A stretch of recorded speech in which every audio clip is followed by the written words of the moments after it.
Halo, perkenalkan nama aku Audrey Desivina Santoso dengan NIM 23110270011 dari kelas PAC 271SP. Sekarang aku akan menjelaskan tentang Java Jazz Festival dan kaitannya dengan ritual. Kalau kamu pernah datang ke Java Jazz Festival, kamu pasti tahu rasanya. Musik itu terus mengalun dari berbagai panggung, orang-orang dari berbagai usia, berbagai gaya, semuanya berkumpul di dalam satu tempat. Bukan sekedar menonton, tapi juga mengalami.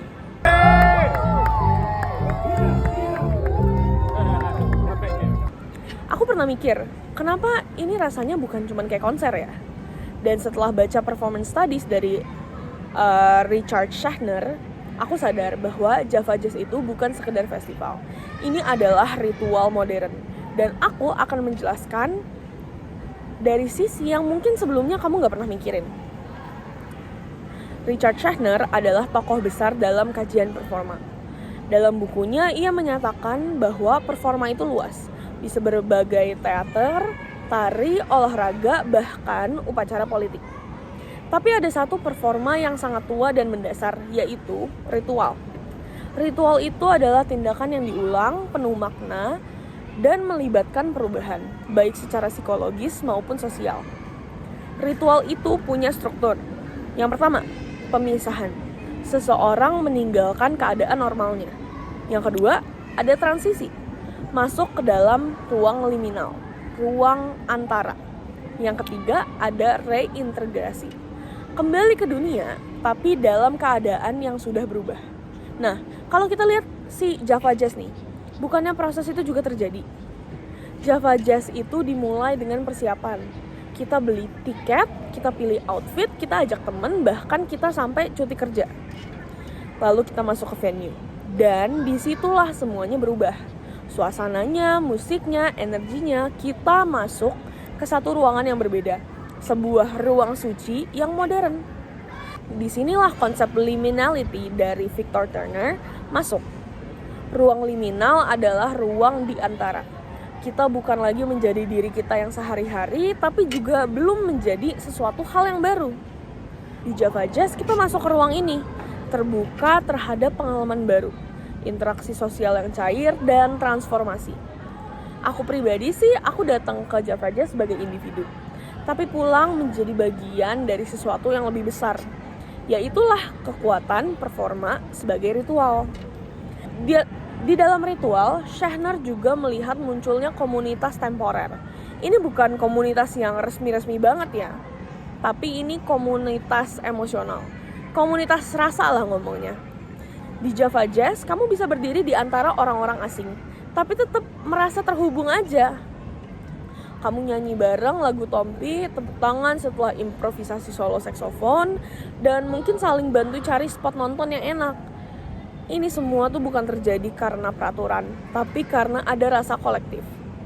Itulah yang disebut oleh Schachner sebagai efek dari restored behavior. Tindakan yang dibentuk dari pengalaman budaya yang diulang secara simbolis.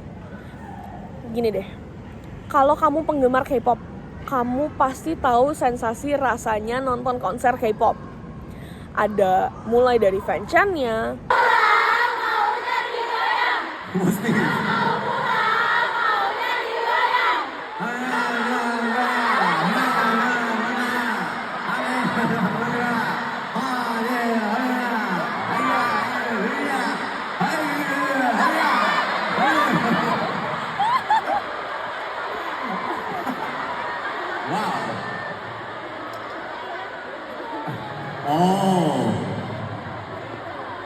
집에 가기 싫으니까 계속 보고 싶다. mulai dari light stick-nya,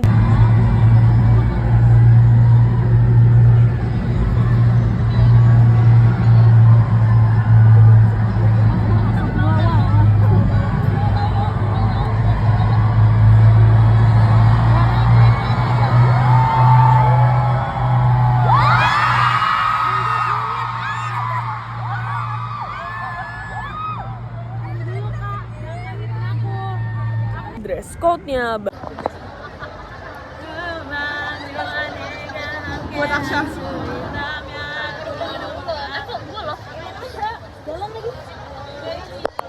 bahkan penonton-penonton banyak yang nangis di tengah-tengah lagu gitu.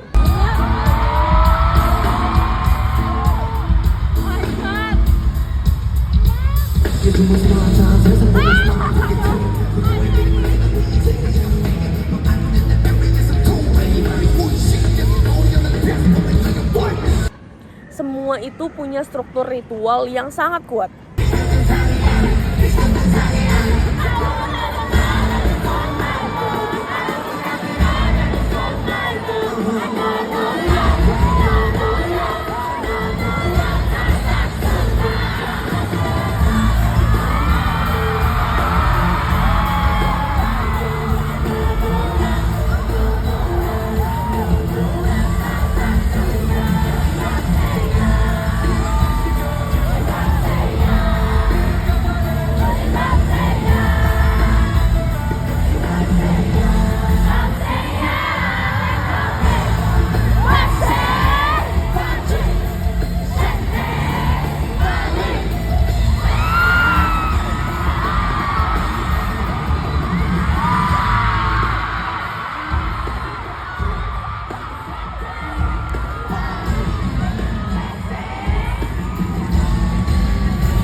Dan Syahner bilang bahwa itu juga bentuk performa.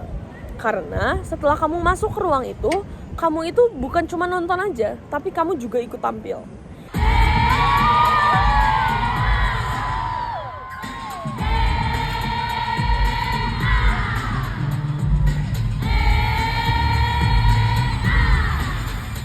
Itulah kenapa kita pulang dari konser itu selalu rasanya kayak campur aduk dan kayak ada yang gimana gitu. Karena secara tidak sadar kita itu baru melewati proses ritual. Transformasi-transformasi ini juga terjadi di festival-festival lain. Contoh yang menarik adalah Art Jog. Art Jog ini adalah sebuah festival seni kontemporer di Yogyakarta. Walaupun bukan festival musik, ia tetap menciptakan ruang yang mirip. Kita datang, masuk ke dunia seni, mengalami sesuatu, lalu pulang dengan pandangan yang berubah. Syahner menyebut ini sebagai transportasi dan transformasi. Kita dibawa dari dunia yang biasa ke dunia simbolik, lalu kembali lagi menjadi seorang pribadi yang sedikit berbeda. Java Jazz itu Java Jazz punya itu. Dan begitu juga banyak ruang performatif lainnya. Bahkan pertunjukan wayang kulit di desa atau konser tribute kecil di kafe-kafe yang biasa aja bisa menjadi ritual yang kalau kita menghayatinya sebagai pengalaman kolektif yang bermakna. Dan yang makin bikin menarik adalah semakin teknologi berkembang, semakin besar juga kebutuhan kita untuk berkumpul secara langsung. Makanya walaupun kita bisa dengar musik lewat Spotify, tapi orang tetap beli aja gitu tiket festival. Padahal kan bisa juga dari digital. Karena performa itu bukan hanya soal konten, tapi soal konteks dan terutama soal kebersamaan. Oh, di sini belakang kamu. Ayo wah. Adios. Hai.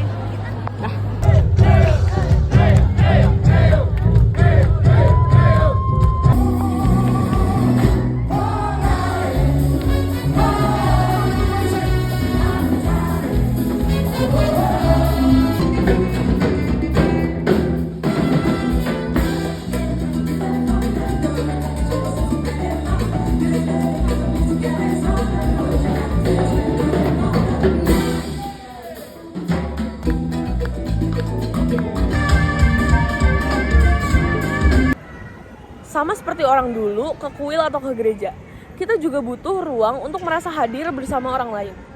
Dan festival seperti Java Jazz itu mengisi kekosongan spiritual itu dengan musik sebagai bahasanya. Syahner bilang, dalam performa kita itu bisa mengalami transformasi. Tidak semua performa mengubah hidup, tapi banyak dari mereka yang meninggalkan bekas. Aku masih ingat banget one moment di Java Jazz. Aku tuh nonton musisi yang aku sebelumnya gak pernah denger juga. Karena bukan dari Indonesia dan aku emang gak pernah denger aja. Tapi abis aku nonton itu, aku benar-benar langsung menjadi fans, aku langsung menjadi penggemar.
Kata Shahner, performa yang kuat menciptakan peluang untuk refleksi, untuk pelepasan, bahkan untuk penyembuhan. Dan kadang ritual itu nggak perlu ada dupa atau ada mantra. Cukup ada lampu panggung, ada suara musik, dan ada hati-hati yang siap disentuh.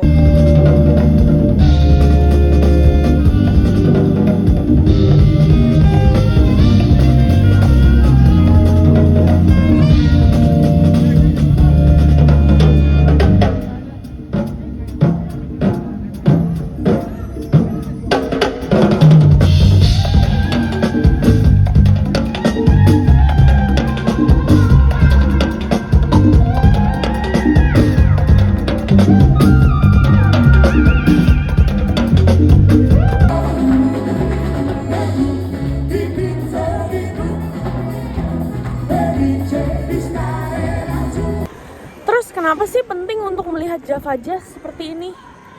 Karena di dunia yang serba digital, serba instan, kita tuh sering lupa bahwa manusia juga sebenarnya butuh ritual.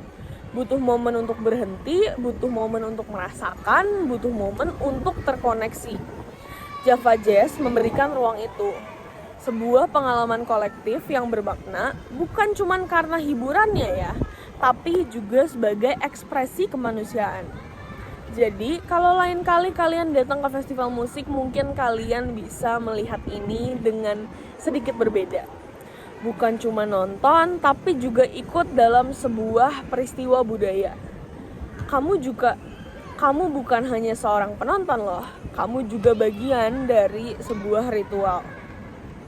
Oke, terima kasih. Itu saja dari aku untuk penjelasan Java Jazz dan korelasinya dengan ritual. Sampai jumpa di video berikutnya, dan jangan lupa hidup itu adalah sebuah panggung and we're all performing in it. Terima kasih.